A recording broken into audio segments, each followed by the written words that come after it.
Hey, what's up, guys? Welcome to the channel. This Saturday is UFC 283 Brazil. In the main event, we have Glover Teixeira versus Jamahal Hill for the vacant light heavyweight title, and this is going to be my full breakdown and prediction.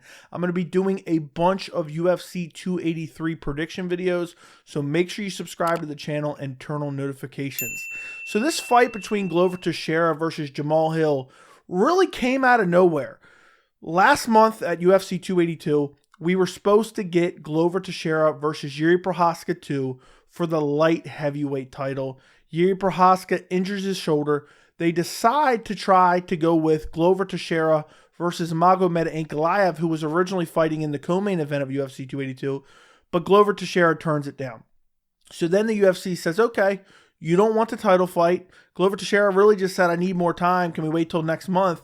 The UFC decides to go with Jan Blachowicz versus Magomed Ankalaev, which was the co-main event originally scheduled for UFC 282. And they're saying this is going to crown the new champion. Jiri Prochazka is going to be out for a year with a shoulder injury. This is going to crown the new champion. A lot of people thought Glover Teixeira kind of got screwed over. He's getting up there in age. You know, who knows what may happen in the division now. Well, Jan Blachowicz and Magomed Ankalaev fight to a draw. Now, some people complained about this decision. I personally scored it for Magomed Ankalaev. But, you know, those first three rounds could have easily went to Jan Blachowicz. Those last two rounds clearly went to Magomed Ankalaev, and that last round could have been a 10-8 for Magomed Ankalaev. So I didn't really have a big problem with the draw. But nonetheless, now the UFC has no light heavyweight champion. And the two guys who they just had fight for the belt, Dana White's not happy with their performance. On top of that, they took significant damage in the fight. So basically now it's looking like, is the light heavyweight division going to be without a champion for another 5-6 months, which is what the UFC does not want at all.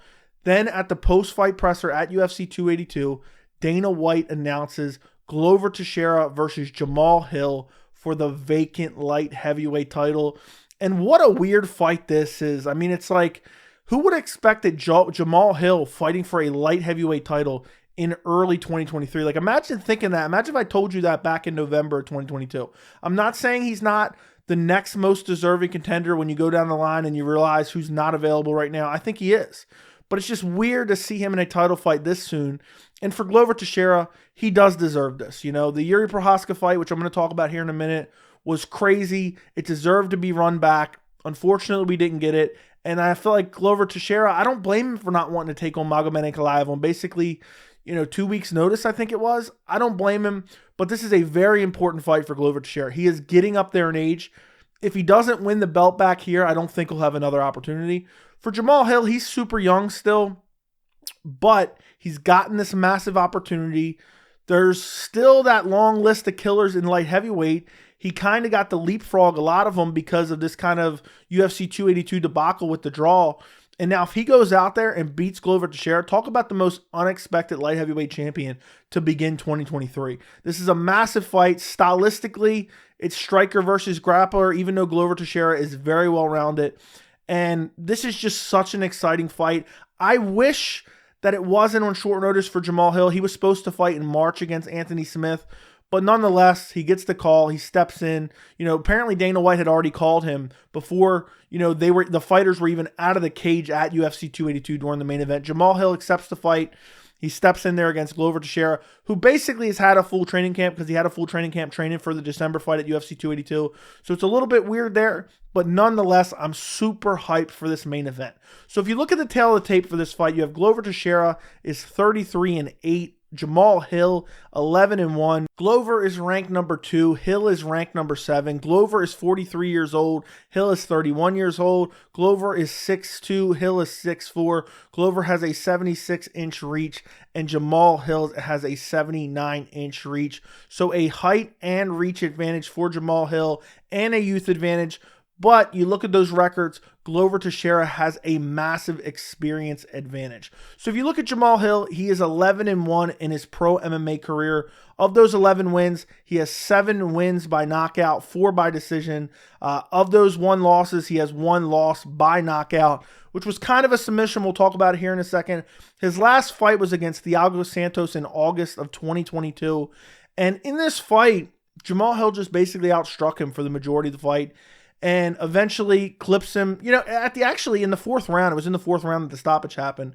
It was almost like Jamahal Hill just decided he was done fighting and he was going to finish him. Because all of a sudden, he just started swarming Thiago Santos, clipped him with a couple big punches, kept swarming him, eventually followed him to the ground after he, Thiago Santos kind of just fell to the ground, but I think he got clipped with a big right hand right at the tail end before he fell to the ground. So it was kind of like he dropped him, swarmed him on the ground. Herb Dean with a late stoppage. Eventually, Jamahal Hill stops him. Now, one thing I know a lot of people are going to point out in this fight when it comes to the Glover Teixeira matchup is Thiago Santos got quite a few takedowns in this fight, but even though he got these takedowns, and there was something a little bit worrying that we'll talk about a little bit later in regards to these takedowns, Jamahal Hill was finding his way back to his feet. There was no prolonged period of time that Thiago Santos was controlling Jamahal Hill on the ground in this fight. The fight before that, he went out there and brutally KO'd Johnny Walker in the first round. I mean, it was absolute brutality. Clipped him, finished him right there. He was stiffened up, fell back to the canvas, followed up with a shot that was completely unnecessary, but nonetheless finishes Johnny Walker. The fight before that, he finished Jimmy Crute in the first round, hurt him early. Jimmy Crute tried to grapple, tried to wrestle. Then they go back to the striking exchanges. Jamahal Hill brutally finishes him, drops him, doesn't even need to follow up, follows up with a big shot and brutally KOs him there. And I actually picked Jimmy Crute in that fight. I thought Jimmy Crute could out-grapple Jamahal Hill in that fight. It was a terrible prediction. The fight before that is his only loss in his pro MMA career, and that's against Paul Craig. And this was in the first round. This was a TKO, but it was almost like a submission as well because Jamahal Hill was arguably winning the fight. It wasn't a blowout or anything. He was out-striking Paul Craig. Paul Craig clinched up with him, and then Jamahal Hill, there were some transitions. Paul Craig was trying to get the arm from the second that he pulled guard, and eventually he gets an armbar on Jamahal Hill. It appears as if he broke his arm, but then he gets a triangle, and the ref doesn't stop it, and Jamahal Hill's arm is in the triangle, just flopping around. Paul Craig just keeps smashing him with brutal shots as Hill is trapped in the triangle, and eventually the referee steps in. It was a late stoppage. Should have been stopped probably 30 seconds, 45 seconds beforehand. And luckily, this didn't affect Jamahal Hill's entire career because it ended up just being a dislocated elbow. It looked like his arm was snapped in half. So Jamahal Hill's lucky that didn't affect him for the rest of his career. Outside of that, I'm not going to talk about many more of his performances. You're getting back to 2020 wins over OSP, which I don't think means a whole lot. But Jamahal Hill, of his UFC wins, all but one of them are via KO or TKO, and he comes from the Dana White's Contender Series. So if you look at Glover Teixeira, he has been in the UFC since 2012, so he's been in the UFC well over 10 years, which is absolute insanity. He came to the UFC late because he had some type of issues getting a green card and wasn't able to get into the UFC, but eventually when he came into the UFC, he came in and fought Kyle Kingsbury and absolutely smashed him. Eventually works his way up to a title shot against John Jones back at UFC 172. I was actually there live. It was in Baltimore. And John Jones pretty much dominates him in the fight. It isn't a complete blowout, but I think it was 50-45 for John Jones. Glover Teixeira wasn't super competitive. And then most people thought, okay, it's going to be kind of downhill from here for Glover Teixeira. His next fight, he gets out-wrestled by Phil Davis. Then he goes on a little bit of a win streak, then gets brutally KO'd by Anthony Johnson. Then he wins a fight against Jared Cannonier. Then he gets brutally finished by Alexander Gustafsson. And it's just looking like he's never going to make his way back to a title. He has a loss against Corey Anderson back in July of 2018.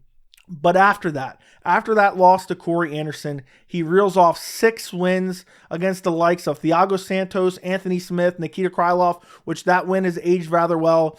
And in a lot of these fights, he had some trouble. He was hurt badly by Thiago Santos, survived. The Anthony Smith fight, I think he got hurt early. I can't remember necessarily in that fight, but eventually dominates Anthony Smith and finishes him later in the fight, but works his way back to a title shot against Jan Blachowicz. And a lot of people counted him out in that Jan Blachowicz fight, myself included. He went out there and dominated Jan Blachowicz to win the UFC light heavyweight title. And what's absolutely insane about this is 7 years after his initial title shot against John Jones. So to make that type of career resurgence, to get enough wins in the UFC light heavyweight division to earn a title shot, to go out there and dominate a guy in Jan Blachowicz who would look rather impressive. Think about what Blachowicz did to Reyes. You know, Blachowicz was just coming off a win over Israel Adesanya as well. And it was a phenomenal performance, just took him down, submitted him, took him down, dominated him in the first round, beat him up a little bit. Second round, took him down, basically got a rear naked choke instantly and finished him. And his last fight was his attempt at a first title defense against Yuri Prochazka. This was one of the most incredible fights I've ever seen. Back and forth, momentum swings. I mean, there was probably 4 or 5 times I thought Yuri Prochazka was going to get finished.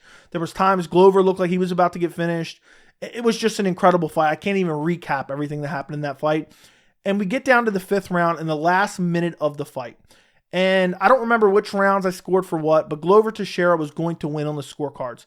He has Yuri Prochazka full mounted with like 45 seconds to go. Somehow Yuri Prochazka presses off the cage, reverses position. Glover Teixeira is on his hands and knees and locks up a rear naked choke in the 5th round for a comeback victory to snatch the light heavyweight title away from Glover Teixeira, which was an incredible performance. And a lot of people kind of said, well, Glover didn't even fight the rear naked. I think it was a combination of exhaustion and also he was caught off guard. I don't think he expected Yuri Prochazka to look for a rear naked choke there. So Yuri Prochazka finishes him. We're supposed to get a rematch at UFC 282. It ultimately doesn't happen. But what a competitive and crazy fight that was. I hope we kind of see a rematch down the line. But now we get to the fight, Glover Teixeira versus Jamahal Hill. This is a grappler versus striker matchup. There is no doubt that Glover Teixeira is a very well-rounded fighter. But we all know his strategy going into this fight against Jamahal Hill is going to be to take him down, beat him up, and submit him. And I think Glover Teixeira's most likely path to victory in this fight is a submission. But I also think he could take Jamahal Hill down and finish him via TKO ground and pound. He's very good at taking guys down. The top game of Glover Teixeira is unmatched. And for Jamahal Hill, we know how Jamahal Hill wants to win this fight, and we know that his most likely path to victory is via KO. Jamahal Hill wants to keep this fight standing, and I think if Jamahal Hill wins this fight, I don't see him winning any other way than a brutal KO. That's the most likely path to victory for him. So I think Glover Teixeira has more paths to victory because I think Glover Teixeira could win a decision. I think Glover Teixeira could TKO. I think Glover Teixeira could get a submission in this fight as well. But you look at Jamahal Hill. He's 31 years old compared to Glover Teixeira's 43 years old. And you also look back at that Thiago Santos fight for Jamahal Hill. And I think he got taken down 5 or 6 times in that fight.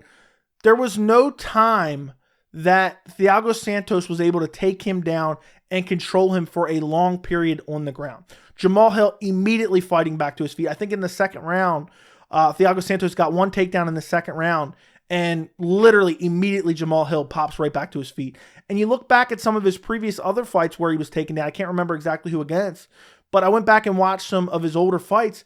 As soon as he's taken down, he's always fighting to get right back to his feet. But Glover Teixeira is a different animal. If Glover Teixeira gets you down, it's not going to be easy to get back up, especially with that unreal top game of Glover Teixeira. And then the fact that he's mixing that with some nasty, powerful ground and pound, it's going to be very tough for Jamahal Hill if he gets taken down in this fight. And I think that's what makes this fight so hard to predict, because I think anybody really sees it as Glover Teixeira gets him down, it's going to be a one-sided fight. But if it stays standing, even though Glover Teixeira is a very good striker, he's slowed down massively, and also he's taken a lot of damage through the course of his career, not to mention he's coming off that 5-round war against Yuri Prochazka. But I think most people say Jamahal Hill by KO or Glover Teixeira is going to take him down and submit him, beat him up and submit him. For my official prediction, I am going Jamahal Hill late first round KO. I just think Jamahal Hill's younger. I think he's faster. I think he has nuclear power in both of his hands. I think even though he has been out-grappled or taken down, not out-grappled, he's been taken down in the past, he always works his way back to his feet. He knows the game plan that Glover Teixeira has coming into this fight. And Glover Teixeira, because he's old, because he's getting slower, those entries to the takedowns aren't as fast as they once were. And I think Jamahal Hill will be fast enough to get out of the way to avoid those takedowns. If he does get caught in a scramble, maybe in the first round, and he gets taken down, I think he can find his way back to his feet, especially when he's fresh. But I think Jamahal Hill is just too young, too fast, too powerful. And I think Glover Teixeira has just absorbed too much damage throughout the course of his career. And I think basically what's going to happen is Glover Teixeira is going to come out. He's going to try to strike because he's not just going to immediately shoot it on a desperation takedown like Ben Askren did against Jorge Masvidal. Glover Teixeira is a well-rounded mixed martial artist. I think he's going to come in. I think he's going to look to strike a little bit. I think he may not even get off a shot at a takedown. And I think Jamahal Hill is so fast. I think he's so powerful. I think he clips Glover Teixeira and just starts lighting him up on the feet. And I think Jamahal Hill has nasty finishing instincts. When he hurts a guy, he goes for the kill immediately. And I think basically what's going to happen is Glover Teixeira is going to come out and just start striking with him a little bit. Then Jamahal Hill, as he starts to get his rhythm, I think Jamahal Hill is going to be tentative early because he's not going to want to overcommit and end up getting taken down. So I think he's going to try to manage the distance. He's going to pump the jab. He's going to throw limited kicks. And I think he's going to try to circle and just use his striking, use his 3-inch reach advantage, and just try to box Glover Teixeira up. Now, Glover Teixeira might get a couple takedown shots, but the entries are going to be slow enough that I think Jamahal Hill can avoid them, dig the underhooks, avoid them, get away from the cage, and not be taken down. And I think as Jamahal Hill gets more comfortable with the timing of Glover Teixeira, as he's looking for takedowns and realizing I can avoid this guy's takedowns, I think he's eventually going to find that kill shot. In the last 2.5 minutes of the first round, he's going to clip Glover Teixeira with a nasty right hand, drop him, follow him to the ground with like 2 ground-and-pound shots. Glover Teixeira is going to be out cold, and Jamahal Hill is going to be your new light heavyweight champion. And I think that's it. Glover Teixeira, if he gets him down in the second round, third round, and just controls him, I think he probably ends up finishing him there. If I was picking Glover Teixeira, which I thought about doing, I would pick Glover Teixeira by like a second or third round submission. But I think Jamahal Hill's too young, too fast, and too powerful. And I think Jamahal Hill gets this win at UFC 283 Brazil. But let me know what you guys think down in the comments. Don't forget to like the video, and thank you so much for watching.